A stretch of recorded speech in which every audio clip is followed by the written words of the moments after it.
Are you a technician who wants to set yourself apart? Then the Trusted Technician podcast is for you. I'm Derek Hoferter, coach and trainer at SBE, and on this podcast, we will have experienced HVAC coaches and trainers, as well as top-performing technicians, all sharing their tips and strategies to help you be more successful. Welcome back to another episode of the Trusted Technician podcast. Today, my guest is Cori. Cori's joining us from Phoenix, Arizona. Cori, welcome to the podcast. Hey, appreciate you having me. Thanks, Cori. So, Cori, to get started, tell us a little bit about why are you an HVAC technician? Well, I wanted to get into something that I could start building a career in.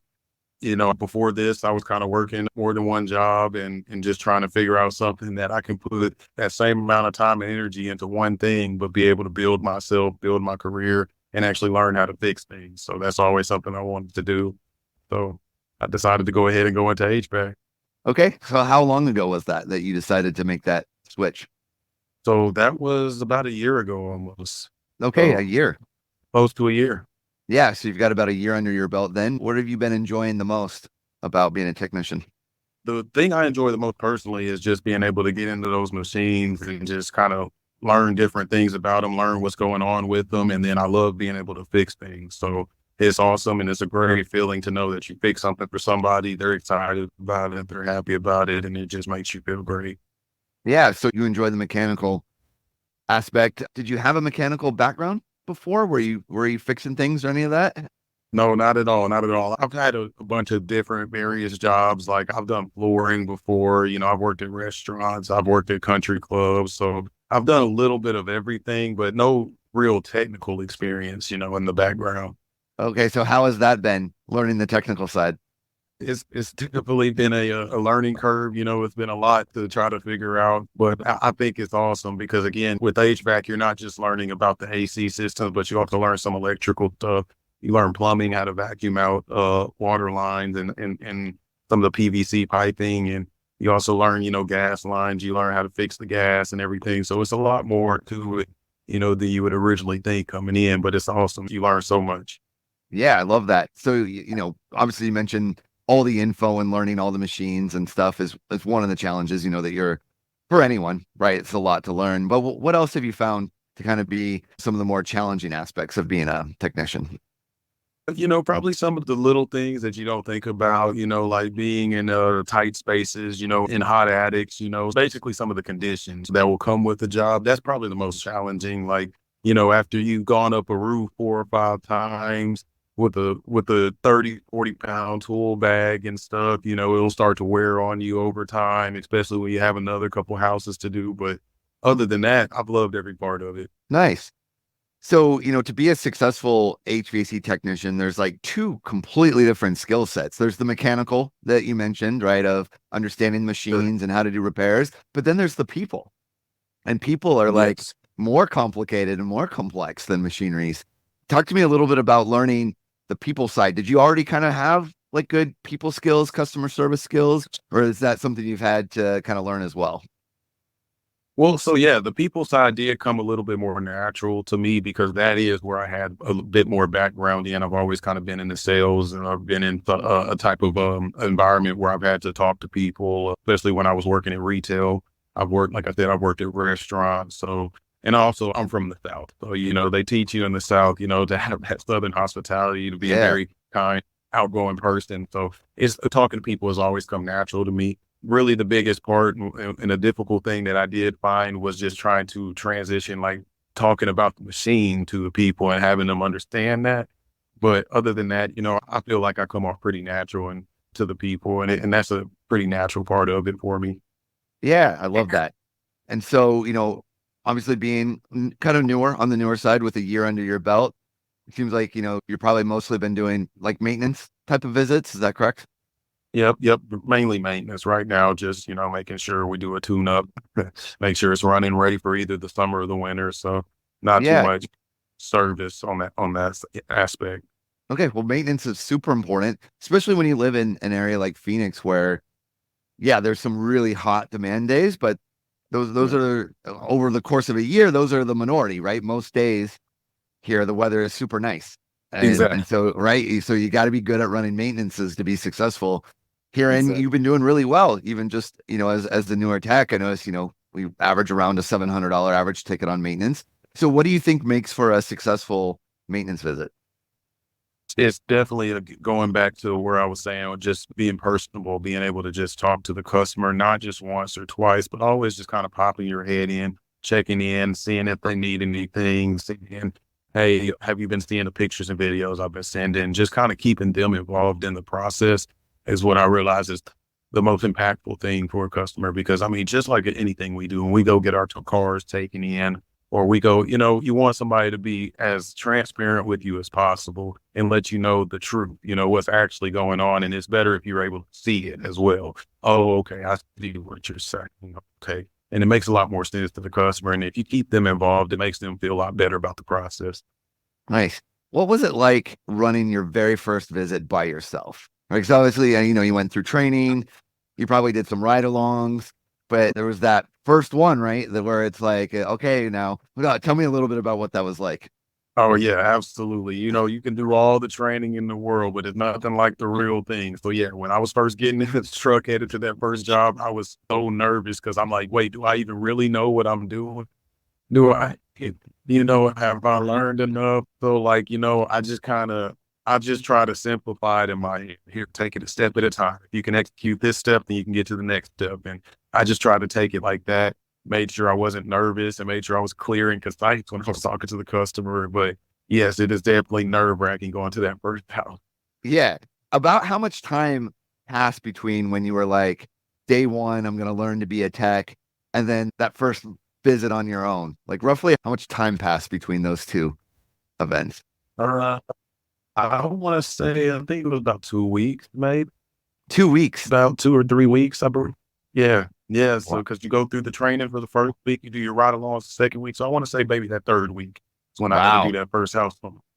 Yeah. So, yeah. So, what you're saying, right, is fairly normal where you work, right? Because it's a well-developed machine. But Yeah. for a lot of people who are listening to this, though, they're probably like thinking this is the most craziest thing that they've ever heard right now. That a technician, like 2 to 3 weeks later, could be on their own. So tell me a little bit about how could you learn that fast to be able to go run? Like, what was the training like that you went through? Well, man, they have spent you could tell they spent a lot of money on building this top of the line training facility that they have. They have a bunch of different types of machines that so you're not just learning one type of AC unit. They have, your vertical units in there. They have the split unit. They have a package unit on top of a roof kind of setup. They even have a little house that they kind of build, like a model house, and they have 2 units attached to that. So you really, really get as close to hands-on experience and training as possible. Like you're actually climbing the roof. They have you, go out back. They actually have you knock on the door, put on the shoe booties, roll out the carpet, and go through that repetition of talking to the customer and everything. So the way that they're able to train you and get you going, it's really amazing. So it does give you that confidence. But of course, like I said, it's nothing like the real thing, but it definitely help build that confidence and build that knowledge. Yeah, the reps, right? You gotta put in the reps, and especially I think like I coach not only HVAC technicians, but I also coach in like the MMA world as well, Mhm. right? So it's like I think too, like when you're a beginner, whether it's anything, it's also reps in a safe environment, Yeah, yeah. right? And, going back just a little bit, don't get me wrong, will ride with somebody for course those first couple weeks. So I think actually by myself, I think it was probably about maybe maybe a month and a half about Yeah, before I was actually by myself. But yeah, they'll actually have you riding with a trainer, somebody, that'll kind of keep you, make sure you're on board for your first house, of course. So yeah, of course. But still, regardless, it's still really impressive, right? To learn everything and like you said, that confidence. So what do you think makes for a solid maintenance visit? Like what do you think the homeowner wants out of a maintenance visit? Like really, really wants? Because a lot of technicians around the US sometimes view them as kind of like a waste of time or, not super meaningful. Not a lot happens on those. And so some of that's mindset. But so what, in your mind, like what do you think the homeowner really actually wants from a maintenance visit? Man, that is a great question. And if I really think about it, I think the homeowner actually wants to know that they're prepared. They want to know that, you know, when you came in, you've done that work, you've presented all the things that you can present to the customer, that they know that, okay, they've done their due diligence on their machine. So I can get a certain amount of time out of this machine without having to worry. So it's just giving them the confidence in their equipment. I think is the biggest part about the maintenance. Because again, these people want to know that their system's running good. And not only that, that it's going to be running good for a while, that they're not going to have to keep pouring money into it, that they're not going to have to worry, oh, okay, it's summer. When I crank this up, is there going to be an issue? They want to have that worry free, I think. So I think those are the biggest things about it. Yeah, that makes sense. So how do you help the homeowner get that? Like, what do you go through so that the homeowner is like, man, I'm so glad that I had maintenance done And on this. again, that's going back to just keeping them involved. So again, I always come in, I always get that initial conversation with them going just, hey, did you mind if I'm here for about 90 minutes or so to really get a good look at your machine, to pop open all these components, just again, communicating with them. Hey, so I'm up here in the attic. I've just removed this component. I wanted to let you know this is running great, and then just constantly going through the maintenance and showing them that, hey, these are the things that either we need to work on, or these are the things that look great. But at the end of the day, before I leave today, you'll have complete confidence in your equipment, that not only will it run for you, but that you have some time that it'll run for you. It's going to run for you for a while. So Nice. Yeah. those are the things. Yeah. Did you find when you were first running these maintenances, kind of getting out there running there, that maybe you realized like there is from the homeowner maybe some skepticism about maintenance? Or what are you actually going to do? What actually happens? Maybe they've had like bad experiences in the past or Yeah. things like that. Did you kind of run into that a little bit? Yeah, absolutely. Because honestly, the first thing people are going to do is they're going to want to protect their pockets. So, when we come in, they're feeling like, oh, this guy's just going to try to find something, or, stuff like that. They want that transparency, and they want the truth. If something's actually wrong, please let me know, but don't just come in, hey, just trying to, get my pocket. So I think that's the biggest hurdle is, a lot of people, they are trying to protect their pockets, especially in this economy. Completely Yeah, understandable. But, it's understandable. Yeah. it's just building that trust and just making sure that I'm completely transparent. Hey, I'm not trying to, like you said, be one of those sales guys here. I'm just trying to help you get the life out of your system that we both want. So Yeah. that's all clear. I love that. Let's talk a little bit more about that because I think, I talk to a lot of technicians and all technicians, I want to be helpful, want to take care of the house. I think they're kind of driven by that, but they also don't want to be a salesperson. Like they don't want Right. to come across as I'm just doing this to sell you something. They want to somehow bridge the gap of, no, I want to Mhm. help you. That's why Right. I'm bringing this because I want to help you. So what are some of your strategies for one, not sounding like a salesperson, Mhm. and two, actually letting the homeowner know that it is to help them? Well, the biggest thing I've realized is asking questions, asking the homeowner and helping the homeowner kind of realize what the issue is as you present them the problem. So, little stuff like, okay, if I see that the ducts are very dirty, or if I see it's dirt building up in the system, I'm not going to just come to the homeowner first and be like, look at this. This is dirty. Oh my God. No, no, no. You want to build that value and let them know, hey, if you don't mind me asking, have you been experiencing any allergies in the home? Have you been experiencing dust accumulating? Kind of help them get a better understanding of what's happening with the system. Oh, okay. Well, that explains why when the system cuts on, I'm getting a little cough or a little itch. Oh, okay. That explains why every time, I cut on the system and it runs for a little while, I get a layer of dirt or, this and that. So it's just helping the customer kind of understand what's going on in their home. Once they get that understanding and figure out where that's coming from, then it helps them realize, oh, this guy's not trying to sell me. These are things that actually need to be taken care of, need to be done. So I think that's a big thing. Again, that goes back to just keeping the customer involved. You keep them involved. They see everything that you're doing. They see the value that you're building. Oh, okay. Well, it's going to make a lot more sense when you're finished. Yeah, that makes a lot of sense because I think if the approach is, okay, homeowner, I'm going to go run my maintenance. I'll see you later. And Right. then like some amount of time passes and they're like, okay, well, I'm done. Here's a few things that I found. The homeowner's gonna be like, what? Wait, Like, where? yeah, I don't know what you did. I don't know where you were. I don't know how any of this makes sense. So your approach then is to not have that like disappearing act, right? Just to, Exactly. yeah. So how is it? What are your strategies? Because people work from home. Maybe they want to watch TV. They got other things going on. So what are some of your strategies to keep them engaged with you?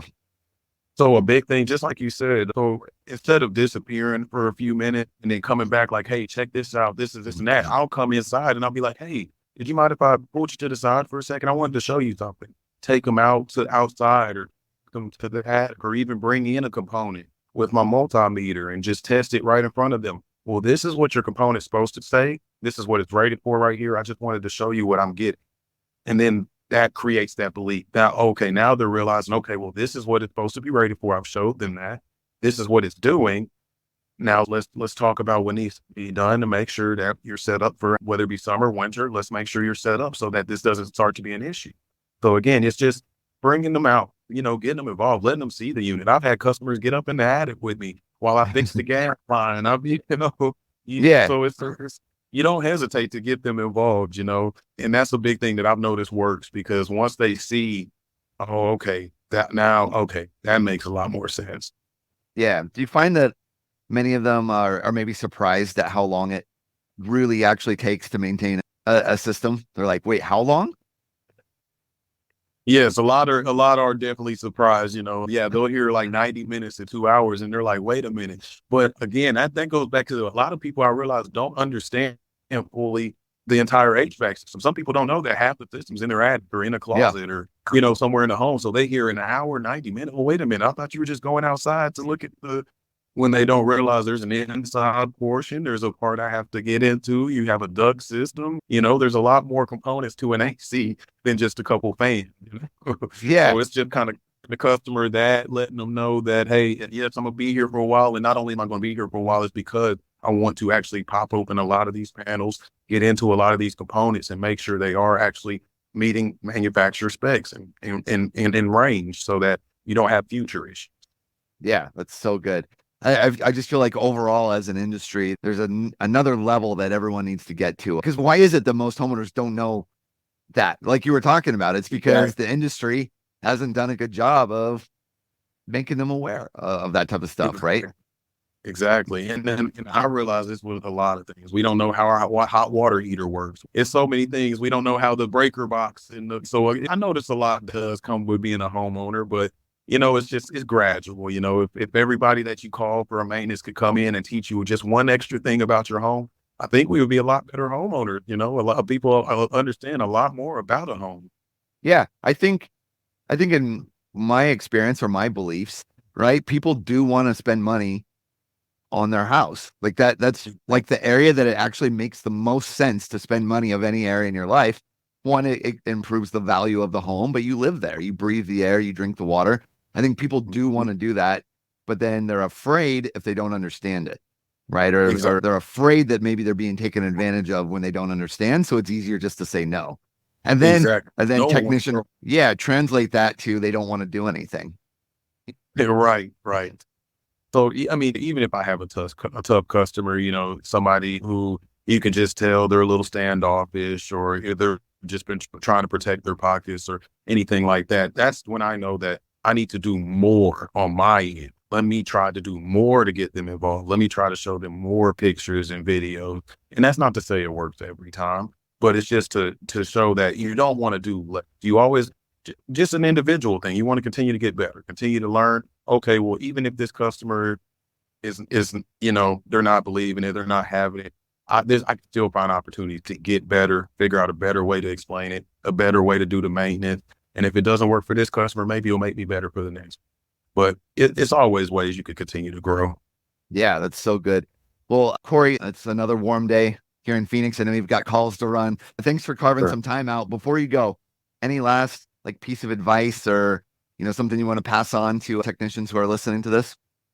Well, the biggest thing I can say is, times are going to get hard. You're going to have little rough moments and everything, but just keep your head up, stay confident within yourself and your ability, and just know that days are going to get better. It's always going to be a brighter day because it will be tough. We're not here to say it's the easiest thing in the world. No, definitely going to have your tough days, but just make sure you keep your head up, stay confident within yourself and in your own mind. And I promise better days will come. Well said, Cori. Thanks so much.